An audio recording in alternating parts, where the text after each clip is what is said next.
Lu kenapa, Bob? Ini nggak ngerti gue. Perasaan gue nggak pernah jahat sama orang, tapi kok orang jahatin gue ya? Makanya jadi orang jangan kebaikan, bales aja. Sembarang.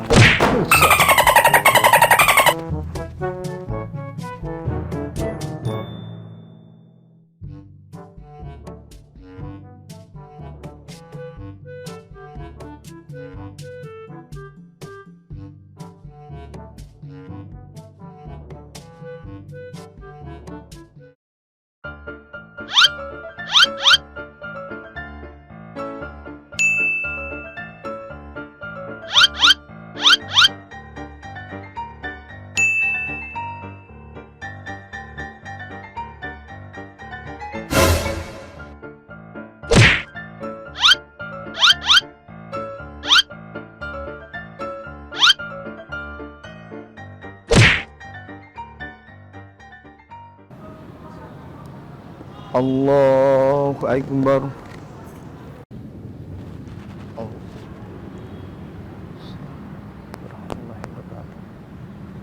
Alhamdulillah.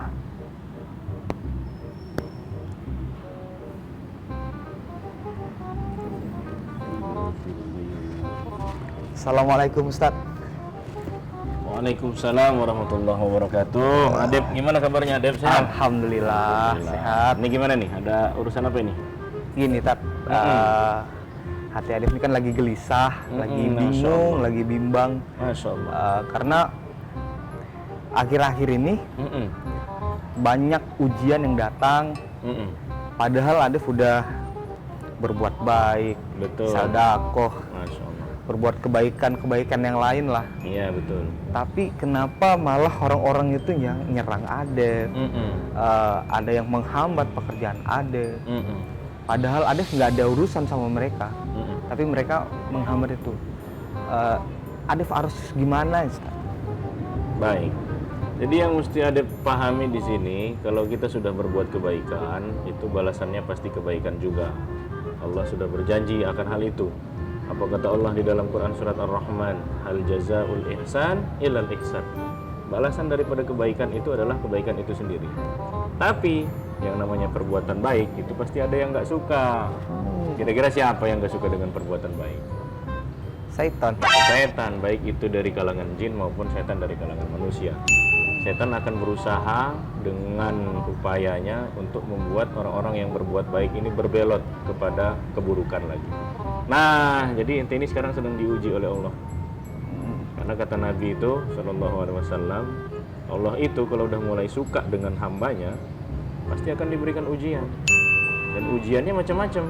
Ada berupa fitnah, ada berupa orang memburuk-burukkan kita, ada mungkin misalkan pekerjaan kita yang terhambat, segala macam. Itu semua ujian dari Allah Subhanahu wa taala. Dan ujian itu menandakan bahwa Allah mulai cinta dengan kita. Jadi apa yang harus Adif lakukan? Yang Adif lakukan sekarang harus tetap berbuat kebaikan tersebut. Karena jangan sampai gara-gara ada orang yang mencibir kemudian kita berhenti tidak berbuat kebaikan. Jadi setiap kita berbuat kebaikan itu pasti ada gesekan-gesekan. Inna fil harokah barokah. Setiap pergerakan kita pasti ada berkahnya. Tapi pergerakan itu terjadi pasti ada gesekan. Jarum jam itu kenapa dia bisa bergerak? Karena ada gesekan. Tidak mungkin seseorang yang bergerak kemudian tidak ada gesekan. Jadi ente sekarang sedang mengalami gesekan-gesekan tersebut. Itu tandanya kita bergerak. Jadi bergerak, berbuat kebaikan, insya Allah Allah pasti balas semua kebaikan yang sudah kita lakukan. Jangankan kebaikan besar, kebaikan kecil pun itu Allah pasti balas. Dan cara Allah membalas itu tidak seperti yang kita bayangkan. Mungkin kita nggak tahu gimana cara Allah nolong kita. Pasti dengan cara Allah yang tidak bisa kita bayangkan. Sedangkan kalau Adep berbuat baik sama manusia aja, manusia ini ada segannya dia. Ada masanya nanti dia akan berbuat baik juga dengan Adep. Coba misalkan Adep berbuat baik sama orang, atau orang deh berbuat baik sama kita, pasti kalau dia butuh bantuan kan kita agak segan kalau nggak nolongnya kan? Ya, pasti kita cepat langsung. Kita cepat begitu. Apalagi kalau kita berbuat baiknya sama Allah.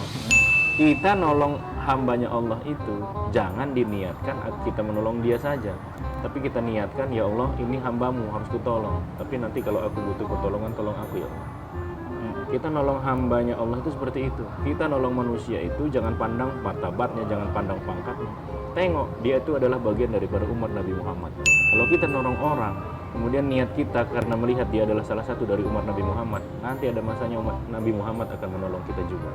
Begitu. Jadi terus apa yang harus Adif lakuin untuk orang-orang yang jahat sama Adif? Fa'fu wasfahu, kata Allah. Biarkanlah orang itu dengki dengan kita, biarkanlah orang itu berbuat jahat dengan kita, biarkanlah orang itu mencibir kita, biarlah orang berniat jahat kepada kita. Tugas kita cuma dua, fa'fu, maafkan, wasfahu, berlapang dada. Bagaimana Nabi mengajarkan kepada kita ketika harta kaum muslimin itu dicuri oleh orang-orang kafirin, musyrikin, padahal mereka yang mencuri hartanya Nabi itu, hartanya umat Islam itu, menitipkan hartanya kepada Rasulullah. Tapi ketika Nabi hijrah ke Madinah, Nabi pulangin itu hartanya. Loh, kenapa mesti dipulangin? Padahal mereka ini sudah mencuri harta kaum muslimin. Apa kata Nabi? Biarkan mereka menunjukkan akhlak buruk mereka, kita tetap menunjukkan akhlak baik. Jadi biarkan orang-orang berbuat buruk dengan kamu, dengan Adem, kita tetap menunjukkan identitas kita sebagai muslim yang baik, akhlak yang baik. Karena memang seperti itulah tugas Nabi diturunkan ke muka bumi ini, untuk menyempurnakan akhlak yang baik. Masya Allah. Sekarang Adif jadi semangat lagi. Jadi lebih lapang lah. Kalau kemarin udah pusing, pokoknya tugasnya dua. Gimana? Maafkan, berlapang dada. Biar itu nanti urusan Allah yang itu semua. Kita nggak usah sibuk dengan mereka-mereka yang berbuat jahat sama kita. Ada Allah nanti yang ngurusin. Kita tetap berbuat baik. Alhamdulillah. Alhamdulillah. Oke. Makasih ya Ustaz. Iya, sama-sama. Alhamdulillah. Ini mau kemana ini? Mau pergi lagi Ustaz? Mau pergi, insya Allah. Sukses selalu ya. Ya, alhamdulillah. Assalamualaikum Ustaz. Waalaikumsalam warahmatullahi wabarakatuh.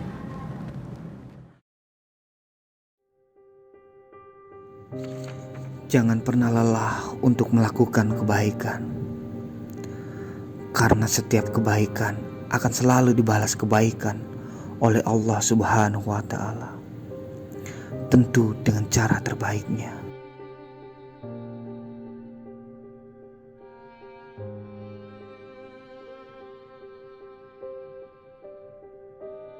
Allah kirimkan orang jahat untuk menguji kita.